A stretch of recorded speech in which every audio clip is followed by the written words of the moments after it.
Mabano, Elieno, Maneni, Womano, Ndano, Ako Helichare, a woman, Ndano, Dodo Munem, when intene, Ewehemoko, Baka, Ihendinele, a hapon a kikenwa, because Yamani here, all yahon, or Jokameke, Elo Jojajo. Ihe ikeme eke ejosi tukudno ekere and ihe ndị ike oge kika na egi agwasị omune ngone dodoni ke ndị kenyi lecha ri ụzọ wulo wule ke nne nyiwe ke ne die nyiwe ndị marle ni udi nwene ihe na eka kọwanwe ya nwezo marikwa ihe hụle meni dodo onye nwenne ya dele kuru nne onye nwene di ya dele kuru nne die onye nwe mune dele kuru mune donu wadu dodo nene ihe ni kwane ishoku o betenya mari kwane ihe ni norukanye hiu and surubo hu kenyi le chan ya ke me ni ihe norukanye hiu and amare gwom ndi ale kike ni nwa wehwa anwa ndi okeke ndi laki ale wehwa anwa leke omeni ejan le kafia dodo ni omunem ejan afia elu ha bifanya ba ememolo ka kwekenyi ohuma kwa ebenuele kwachanya mbweka yimini nwede mbweko shi refo ya ka ko makiken ya chacha mbweka ya chacha ka ile chacha chane wole cha ichacha kwa then before then elementa onye nwe elementa janzolo gori elementa janfia gori elementa igogwa yebe ya pia imi here then ebuhe nwato ihe ndị ruelecha wee hụnụ ịkwọgwa ka iwere ihe ya agba ya ka kike nwa wahụja agafia endela ọgana akameke enya saje ka goje den ihe ikeme nwa ihe ndị dọtọrịa ihe ndị azụ ọhịa ndị dọkịta ụgwaje kike ni one eiruma enyi pia lumenta imi ihe ekwọgwa ka enwe ọhụma ewere lumenta nwa ege pia ka den ege ekwe ka ọhụma ọnụ ihe nwari kemeke mma ofe nsala ndị na-enye eri ọrịkemeke mma ọnịka ihe nwa abaghị nye hiu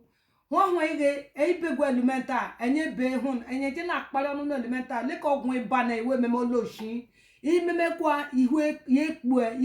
yekpue and sloba na kenyi hwa ọrịa onwe n'oge eke gị hwa bikos ọrịa hwele nkenyi eze keze ya nwa bịala ihe na-enye ka ni bikos ndị nla kene nwa kike nwa were anwụ ọhụma kwe hunu gi gwe nwa say no di memolo weri anwa kamekewe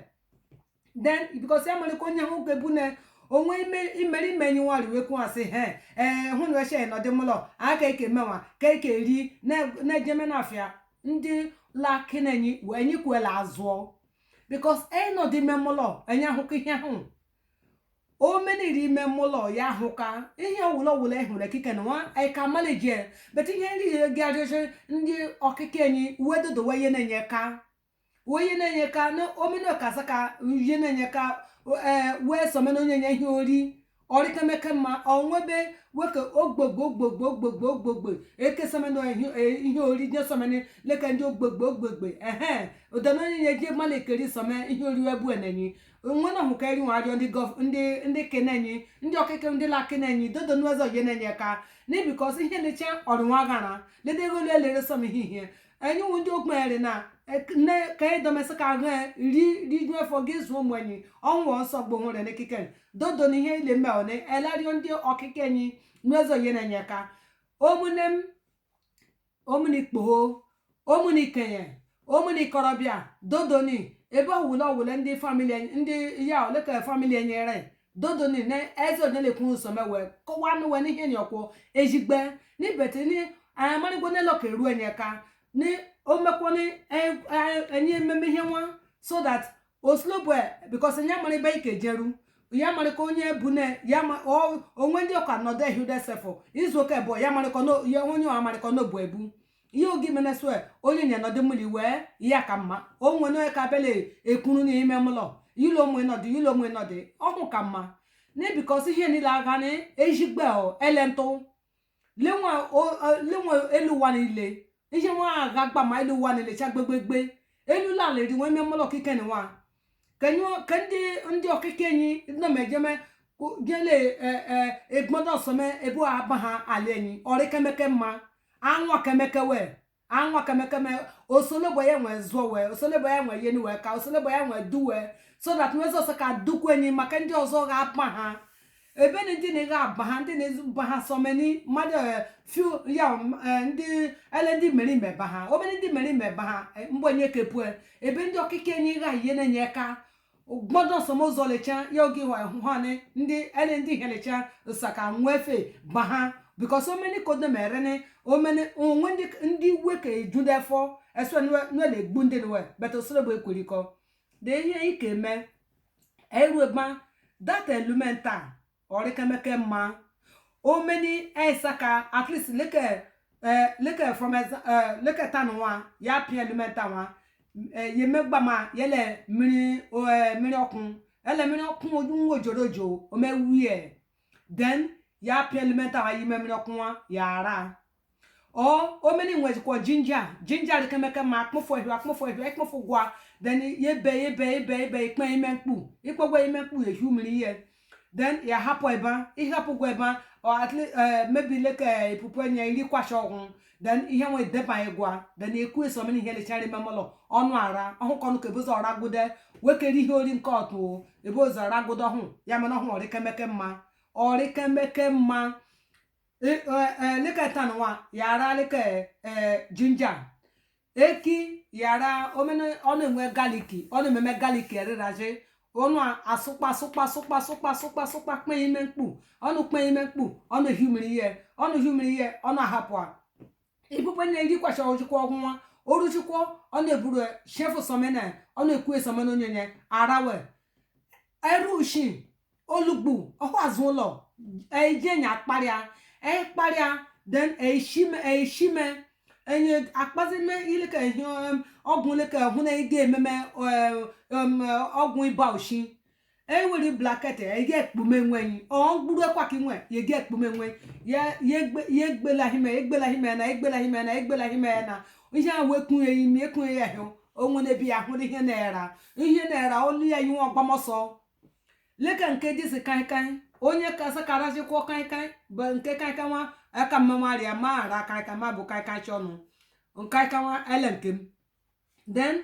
oria na ya mari gwoni kodo me bia era kodo me la ndị ihe lecha ndị ụwa ni lecha gbegbe nwe ekpenye na okusologbo ekpere shi osologbo ya dodo na oria na izogu because oria na ojoka ko fere korije fe o ihe ole me o amam dodo omunem ndị kenye omunem ndị ikpoho omunem lecha dodo ni ndị ogbenyi ndị wule na ogbenyi dodo ọnụ video ni kene jemechana ihe lecha gbegbe ebe ọwụla ndị kenye rele dodo kene kechana na so that nozo ru ihe lecha ka na onwe ndị ahụ ori anwa weshini ntụọ n'ihe na ntụọ elekwa ntụ isiokwu ọkwọ elekwa ntụ ihe ni ejigbe